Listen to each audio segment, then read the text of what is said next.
complexity of this geometry. So I've opened it in SpaceClaim. I see there's two rings, which I'll hide, this ring and that ring. And then there's the main body and then tiny little surface, which I think is just shouldn't even be there. I'll delete that. But on the main body, as we look carefully at what it has, there is some very complicated pieces of geometry that make it difficult to mesh. And that's little step faces like this. And there's probably an undercut there. So it's not clean geometry, and we want to remove all these small faces. So there's a method I can recommend where that face is picked with the select tool, and then Control C, Control V creates that surface which can be manipulated. Double clicking on the boundary allows you to use the pull tool and make that surface a little bigger than it was. Now when we turn that body back on and we pick that surface to thicken into a solid body, from a surface to a solid, it's going to merge with the solid that's next to it. So if we just pull it up, say 1.6 millimeters, we just lost the surface. It merged in, but we also consumed all that little step. And so now we should be able to go back and select this face with the pull tool and pull it back to the original dimension of 450. And so we've just cleaned up a whole lot of nasty edges. So we can try that again on another piece. And this one has some really nasty pieces of geometry. Look at all this. It's really a bad mess. And we'll see if that same method will work on this face here. So we'll pick that face, which is a 450 radius. We'll do Control C, Control V. So we've made a copy of that. And if we turn off this surface and we double click on an edge, it doesn't go all the way around, so we'll have to double click on some more edges, and hopefully that is a complete boundary. And we can now pull that to a larger extent to consume faces, so that when we're pulling that surface up, we will merge the new thickness of, say, just up to 2 millimeters. So now we're consumed the surface, but we've also consumed all those nasty surfaces, and we can pull it back down to the 450, and we've got clean surfaces.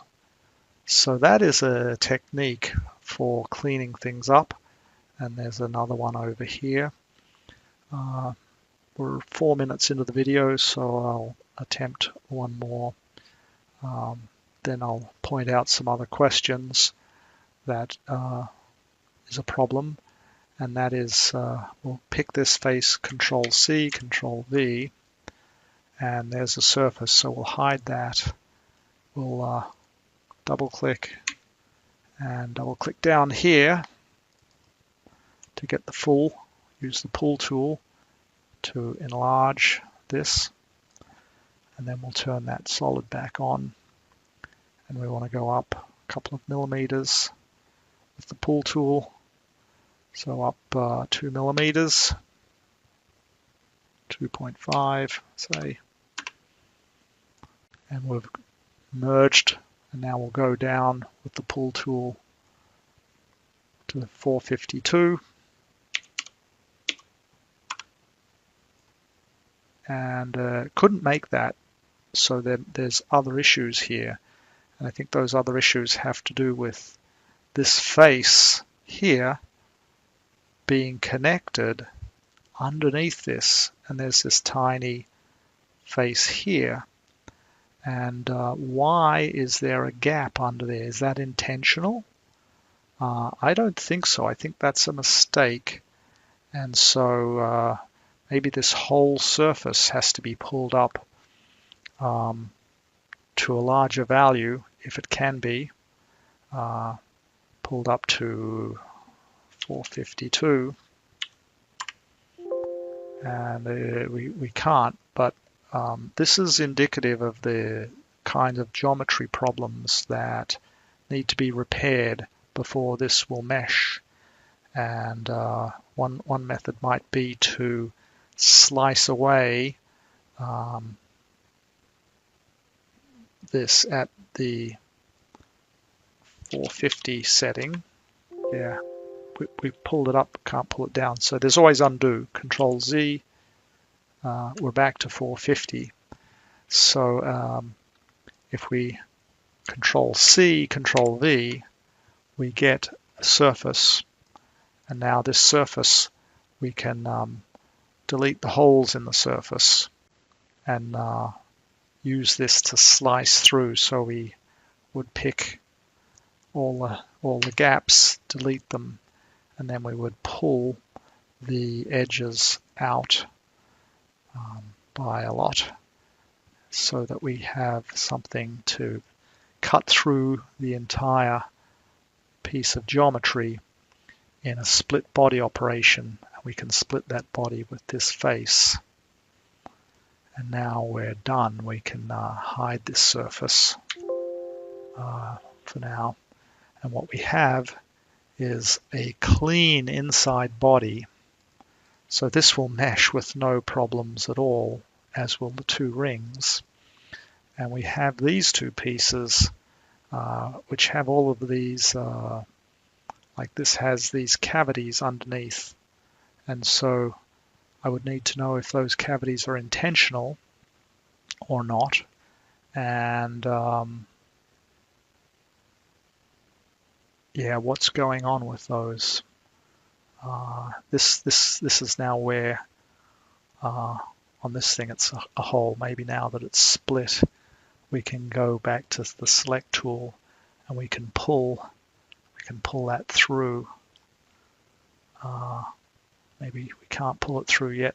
A little more work may need to be done, but we could cut a hole there, or when we fix the rest of it, get it back. So that's probably a good place to, we could bring this into meshing and see if it will mesh now. And we will just turn off the, we will set these three pieces to suppress for physics. And we will take these into share topology, and it will imprint all the faces that are touching, and it will leave a deliberate gap under here, which maybe is a accurate representation. But with all that done, I think as we take this into meshing, it will have a good chance of successfully meshing. So let's find out. I'll pause the video while we get into meshing. So I actually went back and undid the share topology section in SpaceClaim and brought in three bodies without shared topology and meshed them with a element size of 10. And two of the three bodies, I didn't bother bringing in the rings. Two of the three bodies did mesh now. So we're just down to one body that has a problem. And if we look at the messages, we can see the error message, adjust the mesh size or adjust the geometry. So if you right click on that, show problematic geometry, it zooms in on an area, and here we see where to go looking for more information. So here it is. It's this face here, and That's interesting. Let's highlight that again. It's that face there. So that's a face on the inside. So it's again another example of hidden geometry that is underneath the surface that you can't really see, that is messing things up. So let's go back to SpaceClaim and see if we can find that. And that geometry is on the negative x side of this piece. So here is SpaceClaim, and here is that piece. We'll turn off the other pieces, and there's the negative x side, and it was inside here, I think. So what we'll see, if we go to wireframe mode, display wireframe, that yeah, there are hidden surfaces inside the solid that need to be deleted that are causing problems. So those surfaces right there, let's square it up, and those surfaces right there. We might be lucky to grab those surfaces, or maybe not so lucky. They're going to be difficult to find, but that's the kind of mess this geometry is. And let's see if we can go back to shaded mode. Maybe we'll pull a plane here, or maybe is it an extension of that face there? It's probably like there. So if we, on the design side, if we pick that face, make a plane, and if we go into 2D mode here, yeah, there's the remnants of that face. And if we look from the other side, that's the mess that's on the inside of this solid body. So that's why it won't mesh, because of that type of mess on the inside. So don't build geometry like that. That's my advice. You need to learn methods to build clean geometry, and this is what's called dirty geometry. So it's going to be quite hard to repair that, and I don't think well, the delete key actually did some repair, so that is good. Let's see if that's enough. We can there's a surface now we can delete that we don't need anymore. Let's go back to 3D mode, and we don't need that plane. Let's bring this geometry in and see if it meshes. So I'll go back to here and right click and say update from source, and it'll pull it in from there. And that's the only part that needed work on, and it seems that it's found. Let's hide this. A couple of hide that body, hide that body. It's telling us there's 3 bodies now. 1, 2, 3. Hide that body. Hide that body. Hide that body.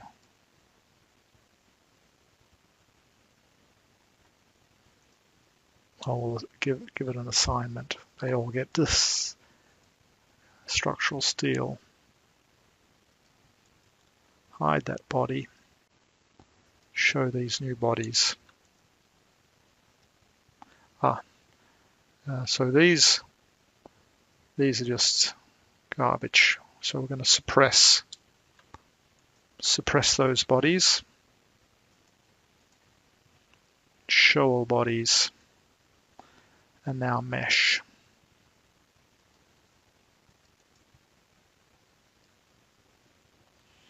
And if we're lucky, we will have meshed everything.